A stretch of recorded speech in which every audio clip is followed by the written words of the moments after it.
বিশ্বের বিভিন্ন দেশের সুবিধার্থে হরমুজ প্রণালী থেকে মাইন অপসারণের কাজ শুরু হয়েছে বলে দাবি করেছেন প্রেসিডেন্ট ডোনাল্ড ট্রাম্প। শনিবার ট্রুথ সোশ্যালে দেয়া এক পোস্টে তিনি জানান, এ পর্যন্ত মাইন স্থাপনের কাজে নিয়োজিত ইরানের ২৮টি জাহাজ ডুবিয়ে দেওয়া হয়েছে। তবে ট্রাম্পের এই দাবি তাৎক্ষণিকভাবে প্রত্যাখ্যান করেছে ইরান। এদিকে Republican senator Lindsey Graham Fox নিউজকে বলেছেন, তেহরানকে তাদের মজুতকৃত ইউরেনিয়াম সমর্পণের ক্ষেত্রে লিবিয়ার মডেল অনুসরণ করতে হবে। হরমুজ প্রণালীকে মাইনমুক্ত করতে যুদ্ধজাহাজ ইউএসএস ফ্র্যাঙ্কি পিটারসন এবং ইউএসএস মাইকেল মার্ফি ওই এলাকা অতিক্রম করেছে বলে জানিয়েছে সেন্টকম। একই সাথে আমেরিকার সামরিক বাহিনী হরমুজ প্রণালী থেকে মাইন অপসারণের কাজ করছে বলে দাবি করেছেন প্রেসিডেন্ট ডোনাল্ড ট্রাম্প। শনিবার ট্রুথ সোশ্যালে দেয়া এক পোস্টে তিনি জানান, ইরানের মাইন স্থাপনের কাজে নিয়োজিত ২৮টি জাহাজ ইতিমধ্যেই ডুবিয়ে দেওয়া হয়েছে। তবে সামরিক বাহিনীর এক কর্মকর্তার বরাত দিয়ে ইরানের রাষ্ট্রীয় টেলিভিশন ট্রাম্পের এই দাবি তাৎক্ষণিকভাবে প্রত্যাখ্যান করেছে। এরই মধ্যে ইসলামাবাদে ইরান ও আমেরিকার প্রতিনিধিদের সরাসরি আলোচনার প্রথম ধাপ শেষ হয়েছে। আল জাজিরার তথ্য অনুযায়ী ইরানের আটকে থাকা সম্পদ ছাড় দিতে রাজি হয়েছে ওয়াশিংটন। এদিকে হরমুজ প্রণালীর নিয়ন্ত্রণ নিয়ে হোয়াইট হাউসের অনড় অবস্থানের কথা জানিয়েছেন Republican senator Lindsey Graham. Fox নিউজকে তিনি জানান, আন্তর্জাতিক এই নৌপথে নিরাপত্তা নিশ্চিত করতে প্রেসিডেন্ট ট্রাম্প কিছু সুনির্দিষ্ট রেডলাইন নির্ধারণ করে দিয়েছেন।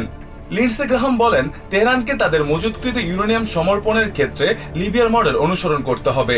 প্রেসিডেন্ট ট্রাম্প নিজের বিজয় দাবি করলেও একে কৌশলগত পরাজয় হিসেবে দেখছেন ডেমোক্র্যাটরা। কংগ্রেসম্যান কুইগলির মতে, হরমুজ প্রণালী বন্ধ হওয়া আমেরিকার জন্য বড় বিপর্যয় ডেকে আনছে।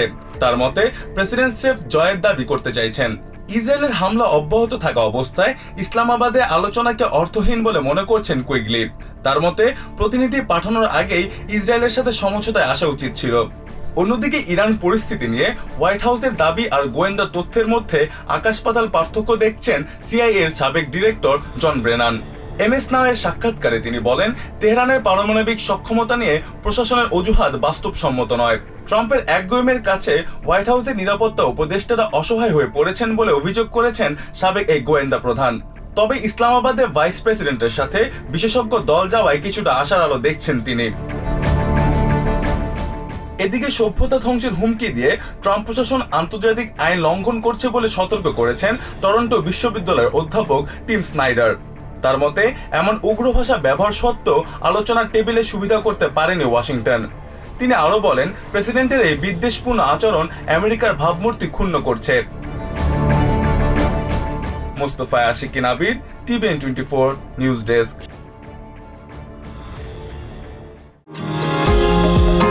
নিউ ইয়র্ক থেকে সম্প্রচারিত টিভিএন 24 টেলিভিশন বিশ্বজুড়ে বাঙালির কণ্ঠস্বর।